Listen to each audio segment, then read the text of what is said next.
మారిన చంద్రబాబును చూస్తారు. అధికారుల పాలన కాదు, ప్రజా పాలన. పాలనలో రాజకీయ కోణం ఆవిష్కరిస్తా 5 ఏళ్లుగా ప్రజలు కార్యకర్తలకు వేధింపులు, అన్యాయం జరిగిన వారికి న్యాయం చేస్తా టీడీపీ ఎంపీల సమావేశంలో చంద్రబాబు అంటూ చూస్తా ఉన్నాం.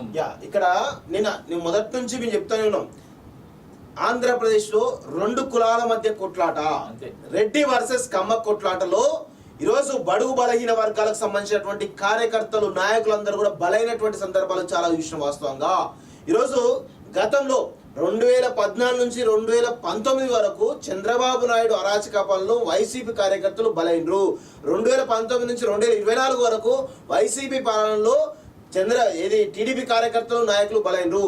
ఇప్పుడు కూడా చంద్రబాబు పాలనలో మరి అదే జరిగే అవకాశం కనబడుతుంది. చాలా స్పష్టంగా తెలుస్తాం. మొదటి రోజు ఇంకా వాళ్ళు ప్రమాణ స్వీకారం చేయకముందే ఎమ్మెల్యేలు పోయి ఐపీఎస్ ఆఫీసర్లను, వీళ్ళను అందరిని ఇబ్బంది పెట్టే ప్రయత్నం చేస్తా ఉన్నారు. విషయం ఏంటి అంటే జగన్మోహన్ రెడ్డి ఒత్తిడి మేరకు అధికారులు కొంత ఫేవర్ గా ఉంటారు వాస్తవంగా, సో ఇబ్బంది పెడతారు వాస్తవంగా. కానీ అధికారుల చేతిలో ఏముంటది, మీ ప్రభుత్వం ఉంటే అధికారులు మీ చెప్పు చేతిలో ఉంటారు, వాళ్ళ ప్రభుత్వం ఉంటే అధికారులు వాళ్ళ చెప్పు చేతిలో ఉంటారు. అంతే తప్ప వేరే ఏముండదు. మీరు చెప్పినట్టు మీకు నచ్చిన చేసుకుంటారు, మీకు నచ్చిన సీఎస్ వేసుకుంటారు. కానీ సీఎస్ జవహర్ రెడ్డి ఎందుకు కంటిన్యూ చేస్తలేరు? చేసుకోవాలి కదా. అంటే ఇదంతా కూడా మీరు మీ వర్గ పోరులో భాగంగా అధికారులను, సామాన్య కార్యకర్తలను, నాయకులను బలి చేస్తా ఉన్నారు తప్ప ఏదీ లేదు. ఇక నాకైతే ఆంధ్రప్రదేశ్ రాజకీయాలు ఇంకా చిల్లరగా తయారైతే అనిపిస్తాం వాస్తవం చెప్పాలంటే. ఇక వైసీపీలో ఉన్నటువంటి నాయకులను ఊచకోత కోస్తారనేది నాకైతే స్పష్టంగా అర్థమవుతోంది వాస్తవం చెప్పాలంటే. ఆల్రెడీ దాడులు, చేతులు నరకడాలు అవన్నీ జరుగుతూ ఉన్నాయి. నాకు తెలిసి కర్నూలు సెంటర్ లో అనుకుంటా పిల్లోడు పోయి ఒకడు తొడగొడితే అటు చేయి నేను నరికేసాను.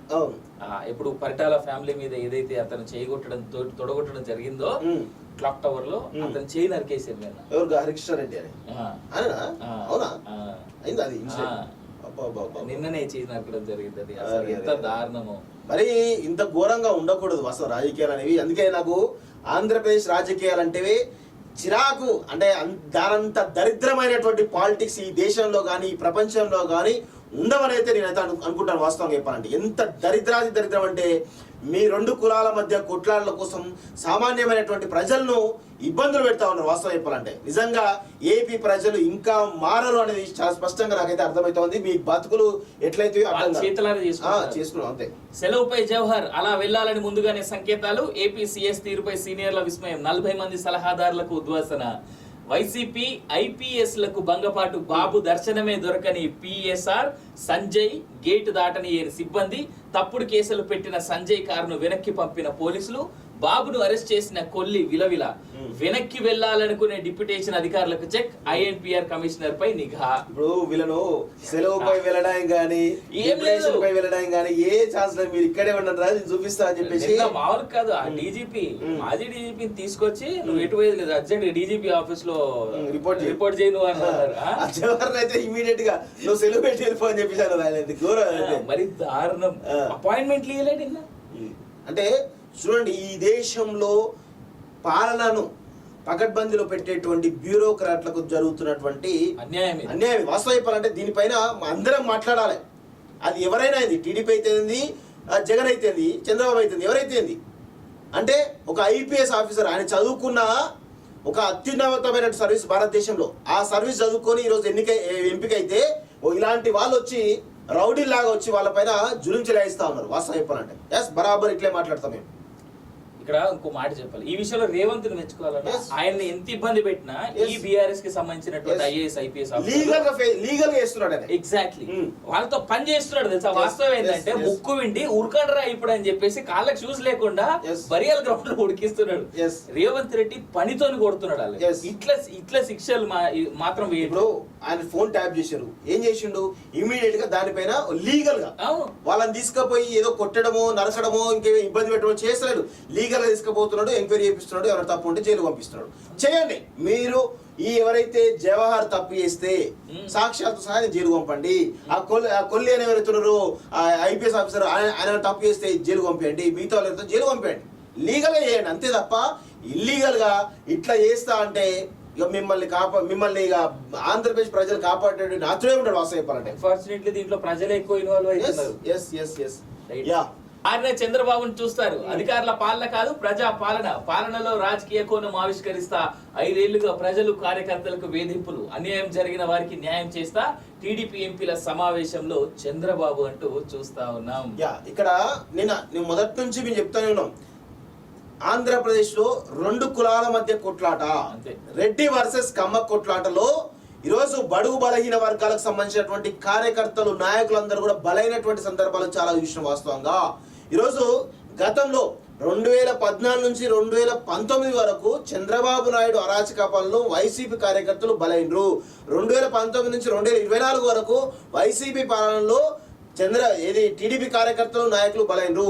ఇప్పుడు కూడా చంద్రబాబు పాలనలో మరి అదే జరిగే అవకాశం కనబడుతుంది. చాలా స్పష్టంగా తెలుస్తాం. మొదటి రోజు ఇంకా వాళ్ళు ప్రమాణ స్వీకారం చేయకముందే ఎమ్మెల్యేలు పోయి ఐపీఎస్ ఆఫీసర్లను, వీళ్ళను అందరిని ఇబ్బంది పెట్టే ప్రయత్నం చేస్తా ఉన్నారు.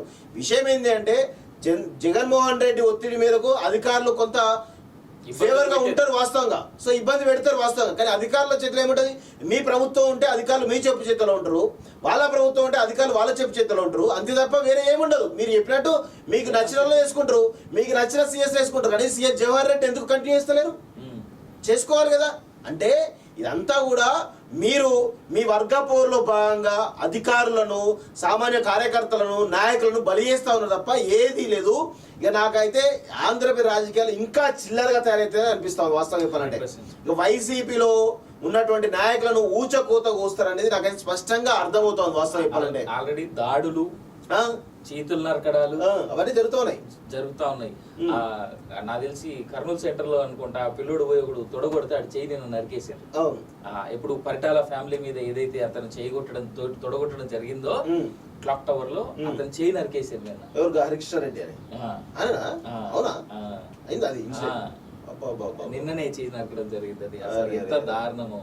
మరి ఇంత ఘోరంగా ఉండకూడదు అసలు రాజకీయాలు అనేవి. అందుకే నాకు ఆంధ్రప్రదేశ్ రాజకీయాలు అంటే చిరాకు. అంటే దానంత దరిద్రమైనటువంటి పాలిటిక్స్ ఈ దేశంలో కానీ ఈ ప్రపంచంలో కానీ ఉండవని అయితే నేనైతే అనుకుంటాను వాస్తవంగా చెప్పాలంటే. ఎంత దరిద్రం అంటే మీ 2 కులాల మధ్య కొట్లాటల కోసం సామాన్యమైనటువంటి ప్రజలను ఇబ్బందులు పెడతా ఉన్నారు వాస్తవం చెప్పాలంటే. నిజంగా ఏపీ ప్రజలు ఇంకా మారరు అనేది చాలా స్పష్టంగా నాకైతే అర్థమవుతోంది. మీ బతుకులు ఎట్లయితే చేసుకున్నాం అంతే. సెలవుపై జవహర్ అలా వెళ్లాలని ముందుగానే సంకేతాలు. ఏపీ సీఎస్ తీరుపై సీనియర్ల విస్మయం. 40 మంది సలహాదారులకు ఉద్వాసన. వైసీపీ ఐపీఎస్లకు భంగపాటు. బాబు దర్శనమే దొరకని పిఎస్ఆర్ సంజయ్, గేటు దాటని సిబ్బంది. తప్పుడు కేసులు పెట్టిన సంజయ్ కారును వెనక్కి పంపిన పోలీసులు. బాబును అరెస్ట్ చేసిన కొల్లి విలవిల. వెనక్కి వెళ్లాలనుకునే డిప్యూటేషన్ అధికారులకు చెక్. ఐఎన్పిఆర్